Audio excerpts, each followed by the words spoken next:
نحمده ونصلي على رسوله الكريم أما بعد فأعوذ بالله من الشيطان الرجيم بسم الله الرحمن الرحيم الله نزل أحسن الحديث كتابا متشابها مثانية تقشعر منه جلود الذين يخشون ربهم ثم تلين جلودهم وقلوبهم إلى ذكر الله صدق الله العظيم. بہت سارے علماء کرام یہاں تشریف لائے ہیں، کچھ حضرات چلے بھی گئے اور جتنے موجود ہیں سب میرے بڑے ہیں، میرے اساتذہ کی حیثیت کے، اور خاص کر امیر جمعیت علماء اسلام ضلع میری حضرت مولانا احسان اللہ ٹکروی صاحب ہمارے سرپرست ہیں. اصل بات وہ کریں گے آپ سے. اتنی سی گزارش ہے کہ ماشاءاللہ دینی مدارس کا ماحول اور دینی مدارس کا جو جال پھیلا ہوا ہے پوری دنیا میں، میں اکثر تفریح کے طور پہ کہتا ہوں ساتھیوں سے کہ کئی موقعوں پر میں نے کہا کہ لوگ کہتے ہیں کہ دنیا والے جو ہے وہ چاند پہ پہنچ گئے اور مولوی ابھی تک ادھر چٹائیوں پہ بیٹھا ہوا ہے. تو ہم مدرسے والوں نے جیسے آج یہ یہاں میں آیا، پہلی مرتبہ آیا ہوں، ہمارے ساتھی ہیں مولانا عرفان صاحب اور عبدالسلام صاحب، لیکن کبھی حاضری نہیں ہوئی اور یہاں قریب میں میں رہ کے گیا ہوں، آپ جانتے ہیں، لیکن اس مسجد میں کبھی حاضری نہیں ہوئی. اور آج آیا تو جیسے وہ پہلے ساتھی نے کہا کہ جنگل میں منگل کا سما ہے، بہترین ماحول بنایا گیا ہے، اس کچی آبادی میں اور غریب بستی میں پختہ عمارتوں کی بنیاد رکھی گئی ہے. کچھ وقت آئے گا، کچھ لمحوں کے بعد، کچھ سالوں کے بعد،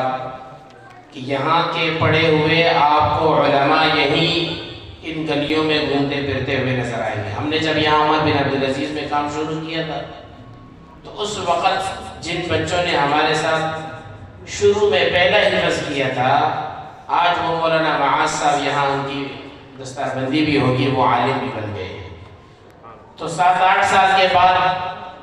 کچھ سالوں کے بعد دیکھنا آپ کے یہ بچے انشاءاللہ عالم ہوں گے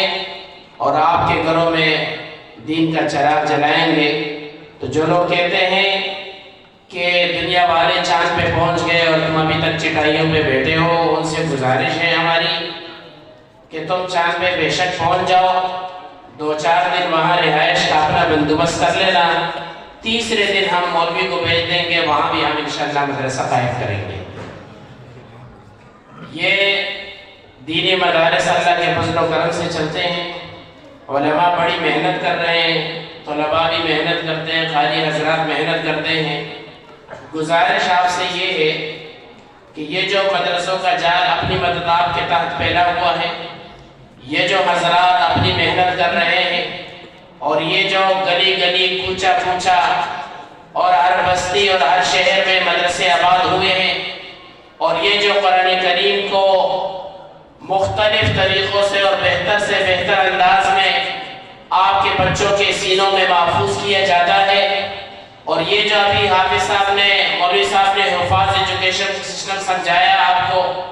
کہ ہم یہ چاہتے ہیں کہ دین کی تعلیم کے ساتھ دنیاوی تعلیم بھی آپ کو اسی چبوترے میں حاصل ہو. جیسے کہ ان حضرات کا ارادہ ہے، یہ جو تعارف کروایا گیا یہ اس لیے کروایا گیا کہ انشاءاللہ یہ تعلیم یہاں شروع ہوگی، آپ کو کہیں اور جانے کی ضرورت نہیں ہوگی. آپ کے بچے یہ حفاظ ایجوکیشن سسٹم کی تعلیم یہیں پر حاصل کریں گے. آپ اس کے لیے جیسے یہ مدارس والے تعلیم دے رہے ہیں، آپ اس کے لیے صرف یہ کام کہ اپنے بچوں کو مدرسے میں بھیج دیں اور ان کو تعلیم کے لیے وقف کر دیں. یہ آپ کا پہلا قدم ہوگا. دوسرا قدم آپ نے یہ اٹھانا ہے کہ یہ جو بچے یہاں پڑھنے کے لیے آئیں گے تو ہم والدین اور سرپرست ان کے اساتذہ کے پاس وقتاً فوقتاً یہاں آئیں اور ان سے پوچھیں کہ ہم آپ کے ساتھ ان بچوں کی بہترین تعلیم و تربیت میں کیا کردار ادا کر سکتے ہیں. آپ ایک غریب آدمی ہیں، آپ ایک مزدور کش آدمی ہیں، آپ ان کے لیے عمارت نہیں کھڑی کر سکتے، آپ ان کی مسجد کے لیے پنکھے نہیں لا سکتے، آپ ان کے طلباء کے لیے تپائیاں نہیں بنا سکتے، آپ جان کی خدمت تو کر سکتے ہیں، آپ استاد سے یہ تو کہہ سکتے ہیں کہ اگر کوئی اور ساتھی مسجد کے لیے بلاک لائے گا میں اپنے کندھوں پہ اٹھا کے وہ یہاں رکھ لوں گا، میں مزدور آدمی ہوں، میں دیوار کھڑی کرنا جانتا ہوں، کوئی اور آدمی سیمنٹ اور بلاک لائے گا تو یہ خدمت میں کروں گا، اگر کوئی اور آدمی تختے لے آئے گا تو میں کیل ٹونک دوں گا، اگر اور کچھ نہیں کر سکتا ہوں تو آپ کی ذات کو اگر کسی چیز کی ضرورت ہو بازار سے سبزی آپ کو لا کے دے سکتا ہوں، آپ میرے بچے کو قرآن پڑھائیں،